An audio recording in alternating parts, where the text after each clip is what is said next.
Si vous aimez le mystère, le paranormal, et que vous souhaitez en savoir plus sur les recherches en cours, eh bien restez avec nous sur Fréquence Évasion et découvrons ensemble en compagnie de scientifiques et de témoins les phénomènes que l'on dit surnaturels. Patience, c'est dans une poignée de minutes sur Fréquence Évasion. Fréquence Évasion. Fréquence Évasion.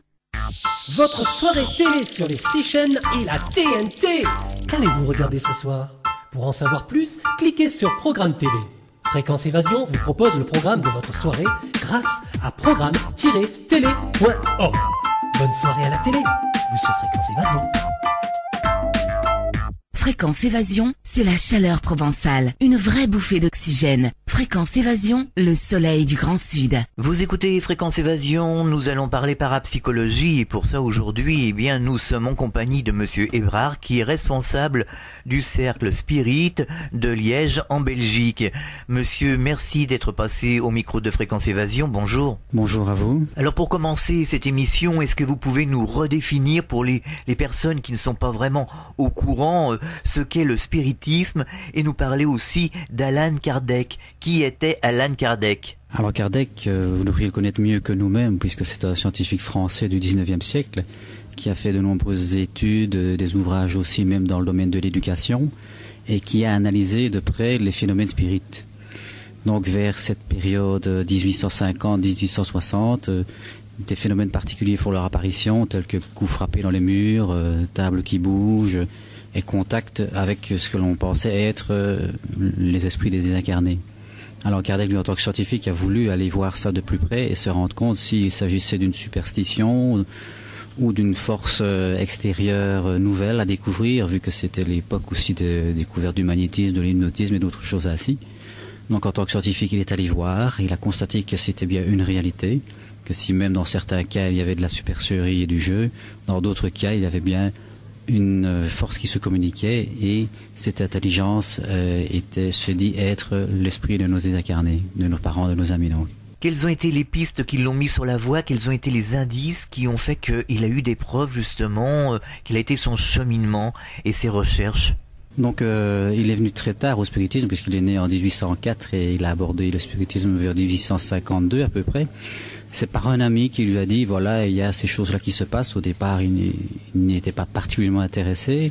Mais bon, à force d'insistance, il s'est dit, je vais quand même aller voir. C'est mon devoir en tant qu'homme de science d'assister à ces réunions et de constater s'il y a bien une réalité qui est derrière tout cela.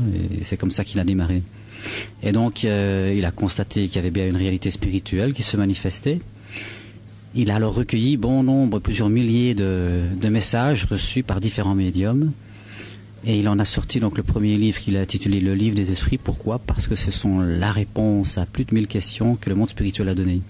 Il est clair que dans tous les messages qu'il a analysés, il a reçu des informations qui étaient parfois contradictoires ou complètement aberrantes. Il n'a conservé que ce qui se recoupait, les informations qui se recoupaient, qui se confirmaient les unes les autres, d'une manière logique en tant qu'homme de science appliqué et méthodique. Alors après le livre des esprits arrive le livre des médiums. Pourquoi un second livre? Je veux dire que le livre des esprits, c'est plus la partie théorique, où là, il définit ce que sont les relations que nous avons entre le monde spirituel et le nôtre, que la plupart d'entre nous ne voient pas, mais qui agissent sur nous souvent à notre insu. Il donne aussi des informations assez concrètes sur la réincarnation, chose absolument extraordinaire pour l'époque, où on parlait d'un seul Dieu, d'une seule terre habitée, qui était le sort de l'univers. Donc, lui a donné toute une série d'informations scientifiques par rapport à cela, mais à côté de cela, il s'est rendu compte des dangers et des différents types de médiumnité. Donc les médiumnités sont très, très multiples et variées, et qui vont de la simple intuition que tout le monde a, jusqu'à l'incorporation complète. Et donc il a décrit les différents types de médiumnité qui existaient, dont l'écriture aussi automatique, et il en a quand même attiré l'attention sur les dangers que cela peut représenter dans certains cas. Alors justement, quelles sont ces différentes formes de médiumnité? Est-ce qu'Allan Kardec arrive justement dans ses livres à expliquer quelles sont ces formes, ces diverses façons de communiquer, ces diverses sensibilités pour arriver à entrer avec le monde des esprits? Non, il fait plutôt une description détaillée des différentes formes qu'il y a. Donc c'est vraiment le tout début et lui constate des choses, les étudie, les examine, il les décrit. Maintenant, d'un point de vue scientifique, ce sera confirmé par la suite. D'autres scientifiques, je veux dire français et européens et mondiaux, l'ont suivi et ont détaillé plus spécifiquement ces informations. Et on l'a vu ici aujourd'hui dans le congrès de médecins spirites que nous allons faire ici à Paris, que grâce aux recherches récentes, on s'aperçoit que l'interface se fait par la glande pinéale au niveau du cerveau, dans certains cas, ou parfois uniquement à partir du périsprit, que le langage moderne des scientifiques actuels appelle bio-organisme. Alors justement, le professeur Melvin Morse a écrit un livre il y a quelque temps, La Divine Connexion, qui tente à prouver que la communication se fait par le lobe temporal droit. Qu'en pensez-vous ?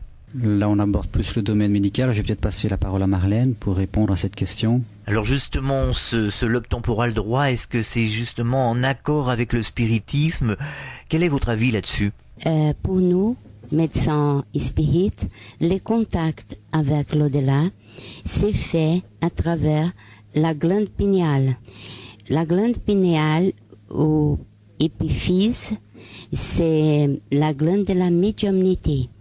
C'est-à-dire qu'elle fait la liaison entre le monde spirituel et le monde matériel. C'est-à-dire le monde spirituel et le corps humain. Parce qu'elle traduit la pensée ou les pensées des esprits à nous. Par ondes électromagnétiques, nous avons les messages des esprits.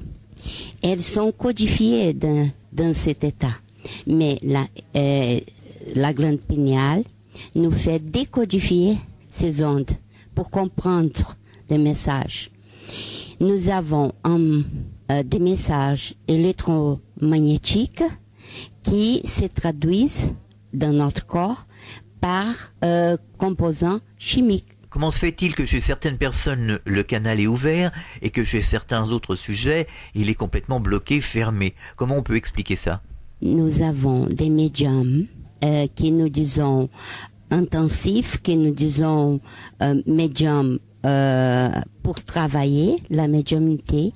Il y a des gens comme des partout, des gens qui ont la médiumnité parce que c'est un don, c'est une qualité des senso-perceptions parce que nous avons tous la glande pinéale et nous avons la possibilité de liaison avec l'au-delà.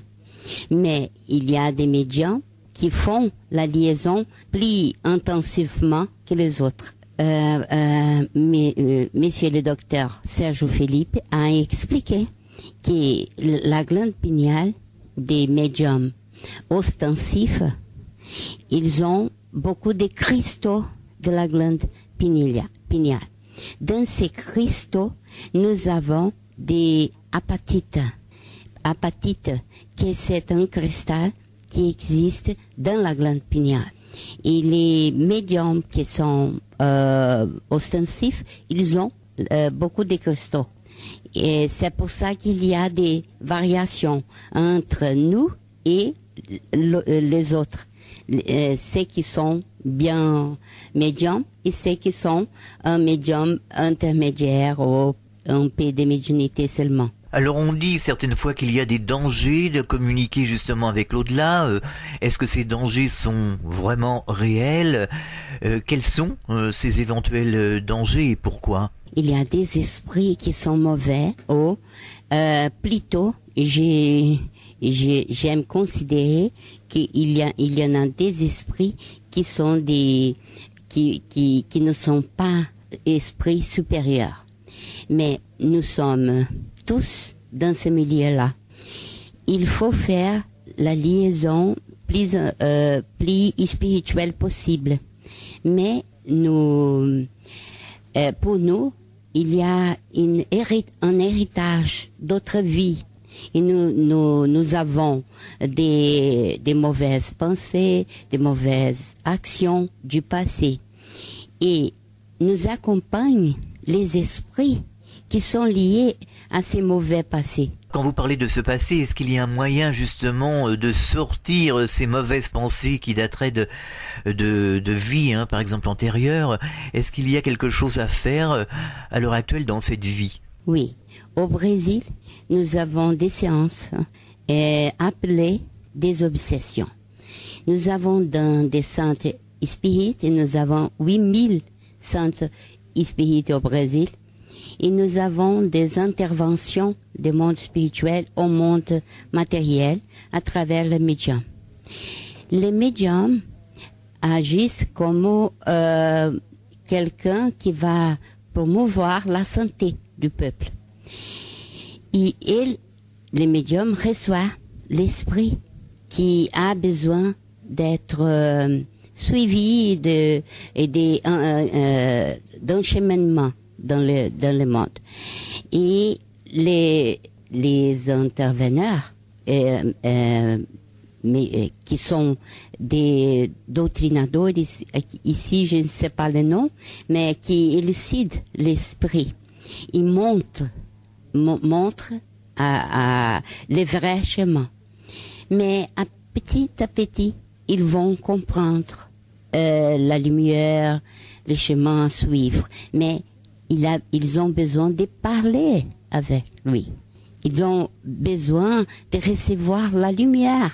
C'est pour ça que nous faisons les séances de désobsession.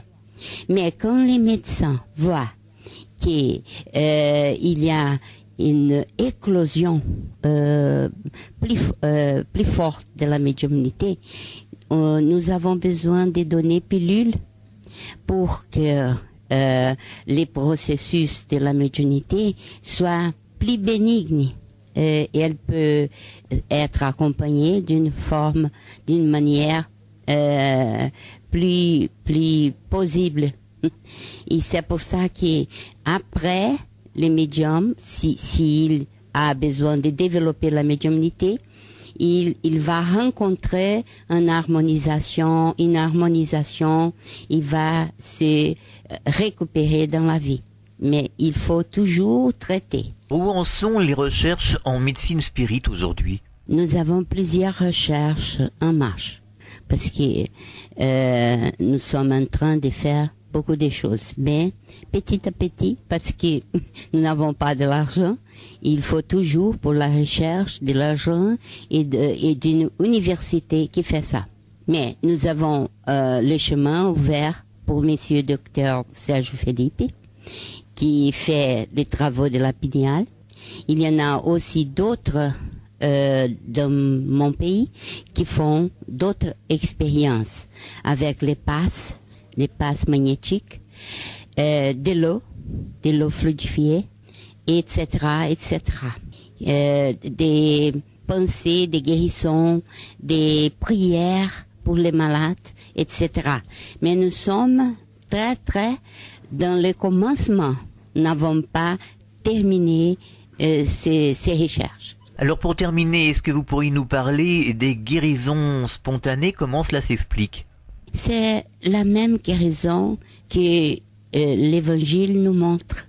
Quand Jésus a récupéré, a guéri beaucoup de gens.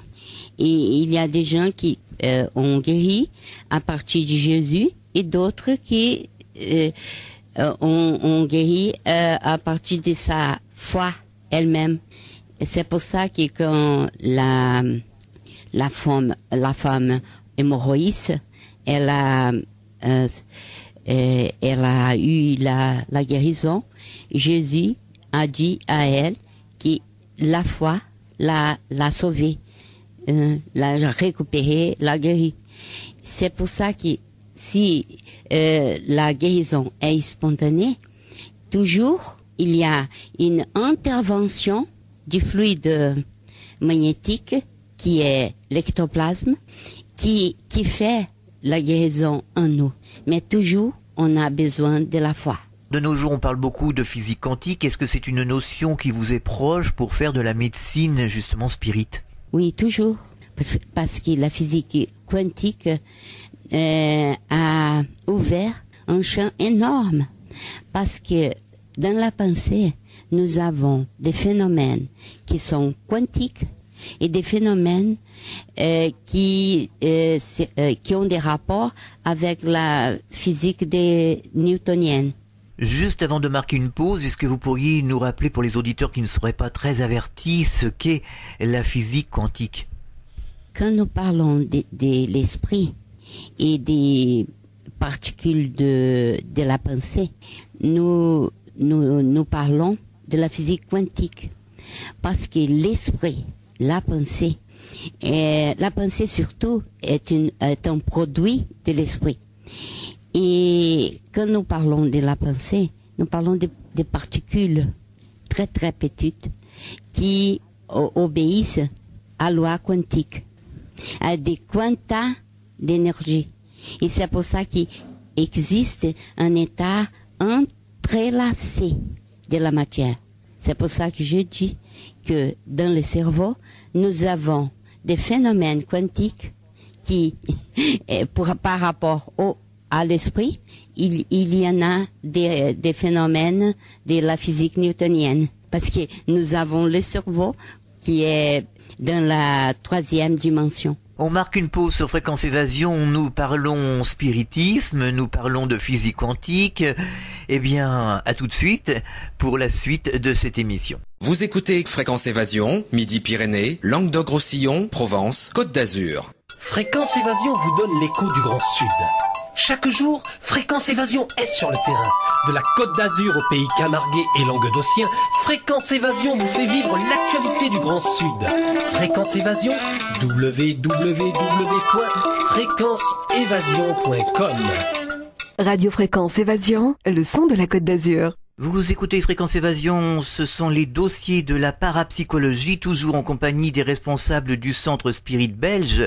Et juste avant la pause, nous parlions de médecine spirit. Alors, que peut-on soigner avec la médecine spirit et quelle est l'importance justement de l'intervention des esprits?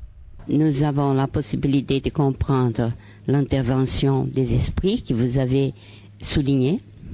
Nous avons la possibilité de voir l'être humain avec une vision intégrale et les pouvoirs de l'esprit, surtout les pouvoirs de l'esprit, parce que la médecine contemporaine, elle voit seulement l'organisme physique, le corps physique, mais pour nous, ça va pas.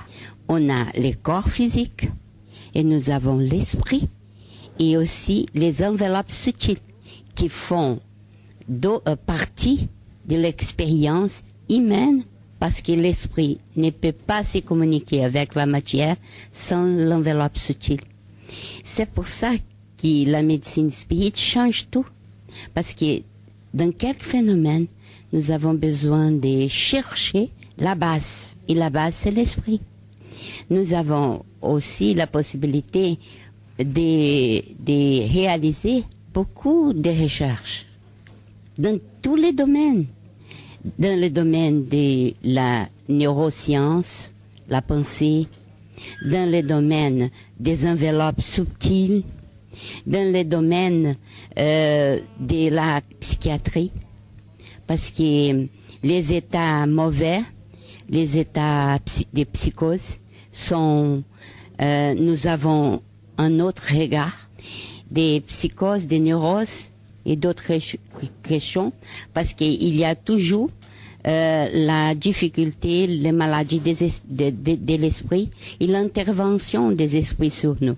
Mais il y en a toujours des correspondances, parce qu'on ne peut pas analyser seulement comme un problème spirituel. Mais il y en a des problèmes physiques, biologiques, des problèmes psychologiques, sociaux et spirituels. Toujours, c'est un ensemble. On ne peut pas dire ça et après ça. Non, il faut comprendre l'être humain comme un tout. Nous sommes un tout. Et c'est pour ça que la médecine spirit, elle touche tous les champs de la médecine. Nous pouvons dire que tous les champs, c'est important pour nous. Alors comment procède le médecin spirit pour soigner justement les personnes qui ont des problèmes divers et variés? Je pense que le médecin spirit, il travaille tout. Et il soigne comme tous les autres médecins, avec les enseignements de l'université. Mais il y en a beaucoup de possibilités quand les malades disent « Non, je suis religieuse, ou je suis spirituelle. J'aime ma liaison avec le Père, le Créateur, etc. On va profiter de cela. Parce que la foi, c'est très important pour l'individu. Très important. Il y a également le phénomène de la prière qui aide dans certains cas à guérir, puisque il paraît que quand on prie, on envoie des égrégores, donc des ondes, et ça facilite justement la guérison. Il y a 10% des personnes qui guérissent plus facilement quand ils ont prié par rapport aux autres. C'est une étude qui a été faite. Qu'est-ce que vous en pensez? Je peux recommander un livre très, très, très important de monsieur docteur Harold Koenig, de l'université de Duke aux États-Unis, parce qu'il a fait The Handbook of Religion and Health. In this book, dans ce livre, il dit que on a fait des prières pour les malades qui étaient aux soins intensifs dans l'hôpital. Et ils ont fait beaucoup de prières, mais les malades ne savaient pas. Ils faisaient de prières. Et après, ils ont observé scientifiquement, par la recherche, que ceux qui reçoivent la prière, ils ont quitté l'hôpital avant que les autres. Ils vont quitter les soins intensifs plutôt que les autres qui ne reçoivent la même guérison spirituelle. C'est pour ça que les instituts de santé aux États-Unis sont très intéressés aux prières parce que c'est une valeur économique, n'est-ce pas? Ils sortent de l'hôpital plutôt que les autres.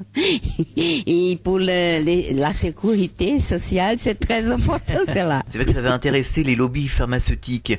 Alors, pour conclure avec vous, est-ce que vous auriez quelque chose à dire aux auditeurs de Fréquence Évasion qui nous écoutent en ce moment, qui découvrent peut-être aussi le spiritisme et la médecine spirit? Est-ce que vous auriez quelque chose à leur dire pour qu'ils s'intéressent un peu plus près justement à cette médecine spirit, à ce spiritisme, à ces pratiques? Je pense qu'il est très intéressant de lire les livres d'Allan Kardec parce que nous avons comme priorité l'esprit. Les recherches que Kardec a fait dans ces champs-là, ce sont très très importants. Et Charles Richer a reconnu l'effort d'Allan Kardec. Parce que si Allan Kardec ne faisait pas ça, les chercheurs ne s'occuperaient de ça. Et c'est très important de lire, même par curiosité, pour savoir qu'est-ce que le spiritisme dit à propos de la vie, de l'âme, de Dieu, de la réincarnation et tout cela. Parce que à partir de ça, vous pouvez modifier les significats de la vie. À partir de ça, vous connaîtrez mieux à vous-même, à toi-même, à tes besoins.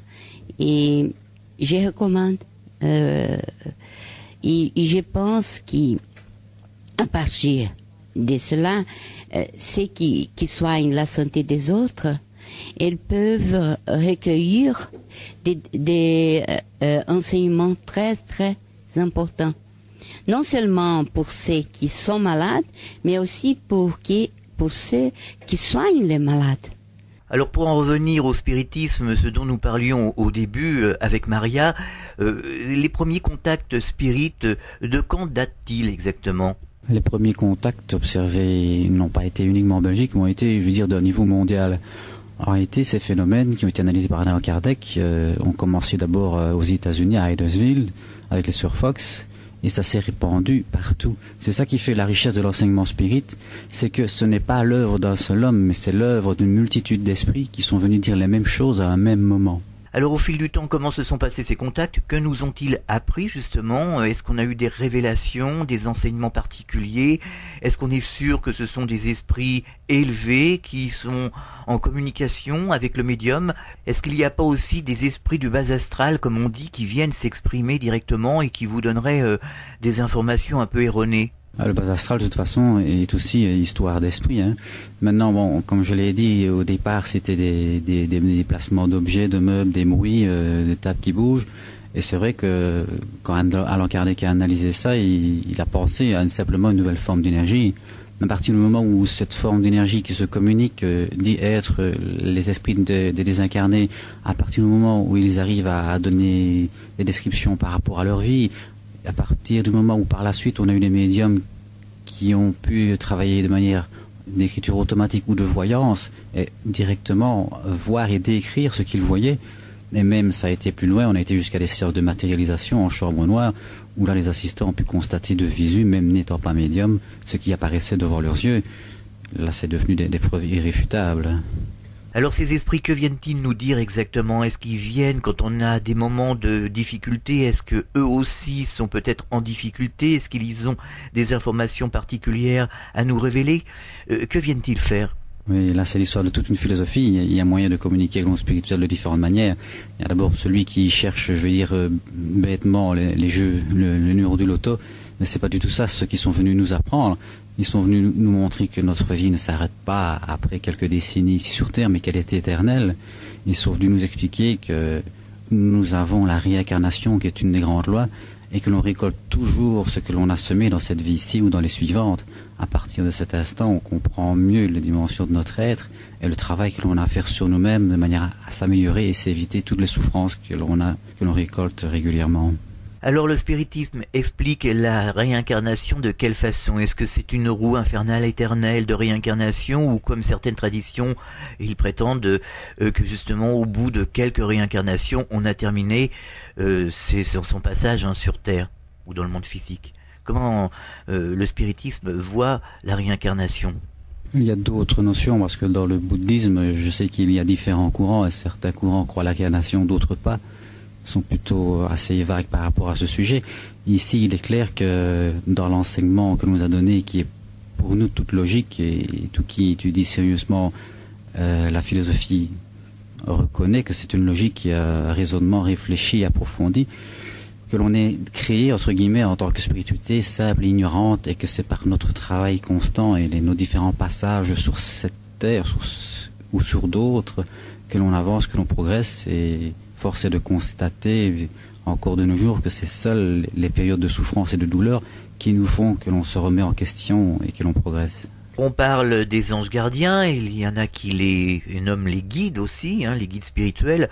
Quel rôle ont-ils, ces anges gardiens, justement, pour nous aider ici dans ce cheminement terrestre? Pendant toute une vie, je suppose qu'ils sont auprès de nous. Un rôle important et primordial, puisqu'ils sont toujours là, et je vais dire c'est quelque part notre conscience. Malheureusement, il y a tous ceux qui sont athées ou qui n'y croient pas, donc automatiquement ils n'écoutent pas la voix de leur conscience. Et à côté de cela, il y en a quand même quelques-uns qui ont compris que leur petite voix intérieure était un guide qui était là pour les aider, les protéger. Mais malgré cela, on n'est pas parfait. Et bon, malgré les conseils, dans certains cas, on aurait l'idée de ne pas faire cela parce que ça nous est insufflé, on le fait quand même parce qu'on a nos faiblesses humaines, mais ils ont un rôle constant de tous les jours. Et si on ne veut pas écouter la voix de notre conscience, donc de notre guide, automatiquement il se retire de nous et il nous laisse trébucher. C'est comme un enfant, on est tous des enfants à l'école, et si on dit touche pas à ça, c'est dangereux pour toi, et puis on va le laisser faire jusqu'à ce que l'enfant se brûle et qu'il comprenne par lui-même que. Alors plus tard, bien plus tard, des années plus tard, il retourne vers les parents pour demander conseil, mais à un moment, il ne veut pas les comprendre. Et c'est exactement la même chose. Comment se passent les réunions dans les cercles Allan Kardec, notamment dans le vôtre? Que fait-on justement dans ces réunions? Oui, il y a différents types de réunions. Bon, il y a des réunions comme celle-ci qui sont des réunions à caractère didactique et intellectuel, mais il y a des réunions aussi médiumniques qui sont là pour démontrer la survivance de l'être. Et il y a aussi des réunions plus spécifiques où on vient en aide à ceux qui sont de l'autre côté, qui sont morts et qui ne comprennent pas leur situation ou qui perturbent ou qui embêtent les vivants. Et donc on dit toujours, ne faites pas ça tout seul chez vous et encore moins à caractère ludique. parce que on est entouré de ce que l'on est et de ce que l'on recherche. Et donc il y a le bas astral, des esprits qui veulent parfois vous embêter. Et si vous n'êtes pas formé, expérimenté, et que vous faites ça seul chez vous, bon, si c'est votre père, votre grand-mère qui vient, il va pas vous chercher des ennuis. Mais si vous attirez des entités qui sont là pour embêter les choses et que vous n'êtes pas bien encadré, vous n'allez pas pouvoir facilement vous en débarrasser. Et dans certains cas, ça peut mener à l'obsession. Quel est le travail que vous effectuez dans ces réunions pour justement aider les esprits qui sont quelque peu perturbés? Donc dans les réunions plus spécifiques là pour les esprits perturbés ou perturbateurs, ce sont des réunions qui sont donc faites dans un cadre précis, à jour et heure précise, parce qu'on demande l'assistance par la prière de nos guides protecteurs spirituels. Ce qui fait que eux permettent à certains esprits, entre guillemets, que je vais appeler mauvais, mais qui ne le sont pas, ils sont simplement dans l'ignorance, de se communiquer. Dans les esprits qui sont de l'autre côté, il y en a qui sont simplement ignorants, mais il y en a qui sont très très mauvais, ce qui peut amener à des situations très graves que nous ne souhaitons pas. Et donc les guides font barrage, ils ne laissent venir à nous que ceux qui sont prêts à comprendre. Alors par un travail de moralisation, donc c'est une lecture qui leur décrit d'une manière générale où ils sont, ce qu'ils doivent faire pour sortir de là et continuer leur route. On arrive à éclairer une bonne partie de ceux qui ont besoin d'aide. Mais dans certains cas spécifiques, alors, ils ont besoin d'un contact plus direct. Et grâce donc aux médiums et à l'incorporation, on a un contact direct où l'esprit se rentre dans le corps et on dialogue avec lui pour essayer de lui faire comprendre sa situation. Est-ce que vous pourriez nous donner un exemple, nous donner un cas justement du travail qui a été fait sur un esprit justement perturbé? Disons que le travail qui est fait, donc toute réunion sérieuse se fait par des prières dans une ambiance de recueillement, avec une préparation d'une lecture quelconque à caractère spirituel, de façon à ce que chacun puisse s'extraire de sa journée de tous les jours. Il faut, lorsqu'on fait ce type de travail, sortir ses problèmes de casserole, de marmite ou de boulot. On doit se concentrer sur ce que l'on fait. Et par la suite, donc, il y a la moralisation et on reçoit un esprit. Je vais prendre un exemple qui est déjà arrivé à quelques reprises. C'est par exemple des jeunes qui sortent un samedi soir, ils boivent un peu trop, ils font un peu n'importe quoi, ils se prennent une pilasse, une voiture, et vu que la mort est brutale, et en plus le lien, il faut savoir aussi que le lien entre la matière et l'esprit est d'autant plus important que l'on est jeune, par le fait que on est un peu comme une pile qui, si elle s'use de manière normale, sans avoir accident, maladie, va s'éteindre progressivement. C'est ce qu'on appelle la mort douce. Et donc ces jeunes viennent complètement perturbés et on dialogue avec eux pour leur faire comprendre leur situation. Il y a certaines personnes qui disent qu'on meurt quand on a fini notre chemin de vie, quand on a fini ce que l'on avait à faire sur Terre, alors on n'a plus rien à faire ici, on s'en va. Ça, c'est le cheminement tout à fait normal, mais si je prends un cas extrême pour expliquer qu'on peut modifier cela, la personne qui, pour une raison ou pour une autre, décide de se suicider parce qu'elle ne supporte plus le travail qu'elle a à faire, ou celui qui fait des excès, qui fait des cascades et qui se prend un mur, lui, il interrompt le parcours normal de son existence. Donc, c'est aussi une forme de suicide indirect par inconscience. Alors on s'est aperçu en transcommunication instrumentale qu'il y a des personnes qui se sont suicidées, donc qui ont devancé l'appel et qui ont eu quelques perturbations. Donc est-ce qu'il y a un travail à exercer justement pour eux, pour les aider, ces personnes justement à passer, comme on disait tout à l'heure, le tunnel, à rentrer dans la lumière et être un petit peu plus serein? Pas spécifiquement, en réalité, tout esprit qui vient dans une séance de moralisation vient pour différentes raisons. Ça peut être un suicidé, ça peut être une mort brutale, ça peut être quelqu'un qui obsède quelqu'un. Le travail est le même, c'est lui faire prendre conscience de certaines choses et de lui expliquer, donc, dans le cas bien précis du suicidé, que ce qu'il a eu comme douleur sur la terre est un chemin qu'il avait choisi suite à ses expériences passées, et dans ce cas précis, on demande à Dieu qu'il lui permette de voir pourquoi il a souffert. Et il voit se dérouler sa vie précédente, et il se rend compte que ce qu'il a eu comme souffrance, c'est parce qu'il l'a fait subir à un autre.